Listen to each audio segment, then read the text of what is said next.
हर इंसान के दो पक्ष होते हैं, एक उसका उजेला पक्ष होता है, एक उसका अंधेरा पक्ष होता है, अंधेरा पक्ष, ठीक है ना। यूँ कह लो साफ साफ, एक उसकी अच्छाइयों का पक्ष होता है, एक उसकी बुराइयों का पक्ष होता है, वो काला पक्ष है। तो जिससे हमको ईर्ष्या होती है, जिससे भी, कभी अपने जीवन को चेक करिएगा, खाली सुनिएगा मत, जिससे भी हमको डाह होता, जलन होती है, उसका उजेला पक्ष हमको नहीं भाता है, हमेशा उसकी परछाई पकड़ने की कोशिश हम करते हैं। जैसे मान लो इस पंडाल, हालांकि ऐसा कुछ है नहीं, लेकिन मान लो, फर्ज करो इस पंडाल में किसी को किसी कारणवश हमसे ईर्ष्या हो, हमसे, रमेश भाई से, और वो कथा सुनने बैठा हो, हालांकि ऐसा कोई है नहीं, मैं फिर दोहरा रहा हूँ, ऐसा कोई है नहीं, हमारा आपसे क्या लेन देन है? 1 साल बाद भेंट हुई है, अब पता नहीं इसके बाद कब होगी, इसका पता नहीं कोई। वो तो प्रहलाद जी हिम्मत कर रहे हैं तो 1 साल बाद फिर भेंट होगी, नहीं तो अब क्या पता, कई कई कथाएं तो 5-5, 10-10 साल के बाद नंबर आता है दूसरी कथा करने का। किसी किसी शहर में 5 साल से लोग दोबारा मांग रहे हैं, डेट पा नहीं रहे। तो रिश्ता हमारा कोई आपका नहीं है, आपसे हमारा कोई जलन भी नहीं है, ना हमसे आपसे कोई जलन है, लेकिन फिर भी मान लो कोई ऐसा शख्स बैठा हो जिसको बाय द वे किसी कारणवश एट एनी रीजन हमसे ईर्ष्या हो, तो वो क्या करेगा? बैठा रहेगा, लेकिन वो हमारी कथा का जो काला पक्ष होगा खाली वही पकड़ेगा। एक बुराई पक्ष होता है, बुरा पक्ष, एक अच्छा पक्ष होता है। लेकिन कुछ लोगों को जो इनको बाई चांस, मैं भी एक कथा अपने उसमें कर रहा था, अपने ज़िले में, अपने होम डिस्ट्रिक्ट में, बड़ी कथा थी, बहुत बड़ी कथा। तो उसमें एक पूरा ग्रुप कम से कम बन गया था उस शहर में, हमारे होम डिस्ट्रिक्ट में, जो केवल डायरी कलम लेके हमारी कमियां पकड़ते थे 3 घंटे कि आज रमेश भाई कहाँ चूके, कौन सी कमी रह गई, और फिर उसको व्हाट्सएप पे बना के ग्रुप उसका, कि कथा में ये कमी है, कथा में ये कमी है, कथा में ये कमी है। तो हम जान गए थे इनको ईर्ष्या चाप दी है इधर के, कि हम उसी शहर में पैदा हुए, उसमें वो बड़ा सा पंडाल लग गया, बड़ी सी कथा शुरू हो गई, तो लोग हजम नहीं कर पाते, बहुत हजम नहीं होता है बहुतों को। तो जो जिसको ईर्ष्या होती है ना, उसको हमारा श्वेत पक्ष नहीं दिखता है, उसको हमारा काला पक्ष दिखता है, परछाई पकड़ के उसको डाउन करने की चेष्टा करता है, जिससे जलन होती है।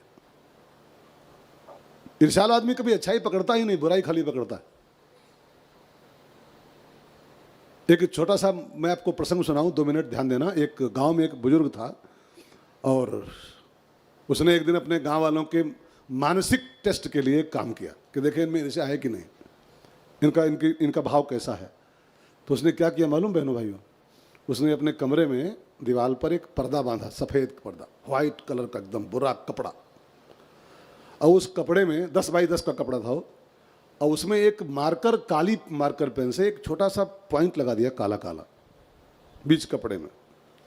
और फिर अपने सब गांव वाले बुलाए, पड़ोसी कमरे में बैठा ले, फिर कहा भाई साहब आपको इसमें क्या दिख रहा है दीवार पर? तो 10 बाई 10 का कपड़ा बंधा था, सफ़ेद सफ़ेद, लेकिन जिसकी भी निगाह जाए वो खाली वो एक जो बिंदु था काला काला, उस पर टिक जाए। ये वो काला काला एक पॉइंट है, एक काला काला बिंदु है कपड़े में। सबने लगभग बिंदु को ही इंगित किया, बिंदु पर ही सेंटर्ड हुए हो, काले काले पॉइंट पर ही। तो बाद में लोगों ने पूछा तुम चाहते क्या हो बड़ो, ये क्यों ये प्रयोग कर रहे हो?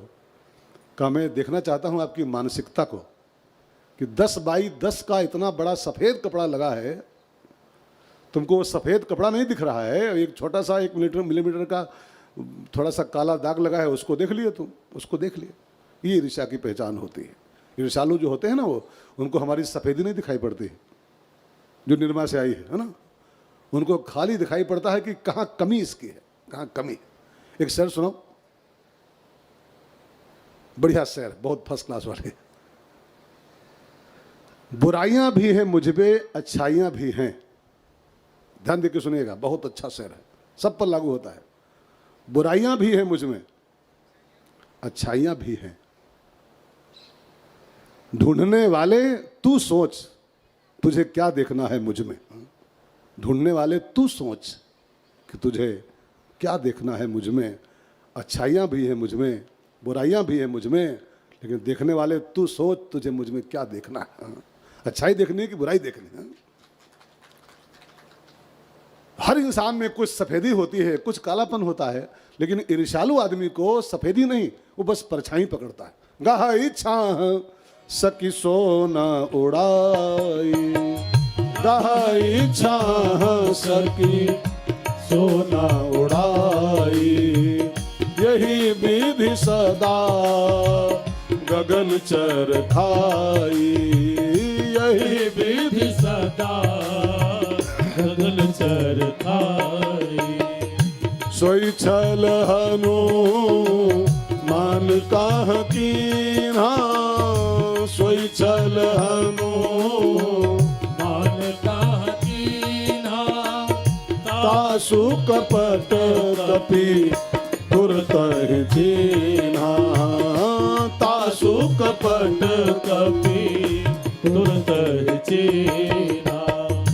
ताहि मारी माँ रुत सुतीरा, ताहि मारी माँ रुत सुत वीरा, वारिधि पार गयो मति धीरा, वारिधि पार गयो मति धीरा।